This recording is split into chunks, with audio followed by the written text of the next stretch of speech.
ಕೋಲಾರ ಮೀಸಲು ಲೋಕಸಭಾ ಕ್ಷೇತ್ರದ ಎನ್ಡಿಎ ಅಭ್ಯರ್ಥಿ ಮಲ್ಲೇಶ್ ಬಾಬು ಅವರ ಆಯ್ಕೆ ಉತ್ತಮವಾಗಿದೆ ಎಂದು ಜೆಡಿಎಸ್ ಮುಖಂಡ ಜಿ ರಾಮೇಗೌಡ ಹೇಳಿದರು.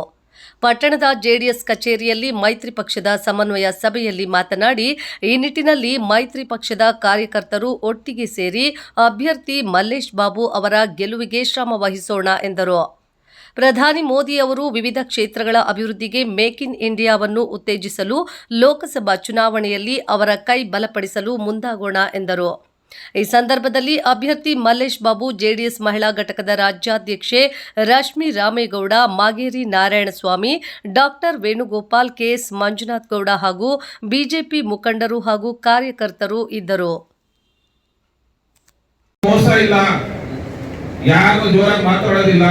ವಿದ್ಯಾವಂತ ಯುವಕ, ಮತ್ತೆ ಅವ್ರ ತಂದೆ IAS ಆಫೀಸರ್ ಆಗಿದ್ದಂಥವ್ರು, ಅವ್ರ ತಾಯಿ ಜಿಲ್ಲಾ ಪಂಚಾಯತ್ ಅಧ್ಯಕ್ಷರಾಗಿದ್ದಂಥವ್ರು. ಎಲ್ಲಿ ಅಷ್ಟು ಕೆಟ್ಟು ಇದಿಲ್ಲ. ಇಂಥ ವಿದ್ಯಾವಂತ, ಇಂಥ ಯುವಕ ಸಿಕ್ಕಿರೋದು ನಮ್ಮೆಲ್ಲರ ಅದೃಷ್ಟ, ನಮ್ಮ ಜಿಲ್ಲೆಗೆ. ಇವರನ್ನ ಗೆಲ್ಲಿಸಿ ನರೇಂದ್ರ ಮೋದಿ ಅವರ ಕೈ ಬಲಪಡಿಸಿದ್ರೆ ಇಡೀ ದೇಶಕ್ಕೆ ಒಳ್ಳೆಯದು, ಎಲ್ರಿಗೂ ಒಳ್ಳೆಯದು. ನಮ್ಮ ವ್ಯಕ್ತಿಗಳು ಮೂರಿರ್ತದೆ.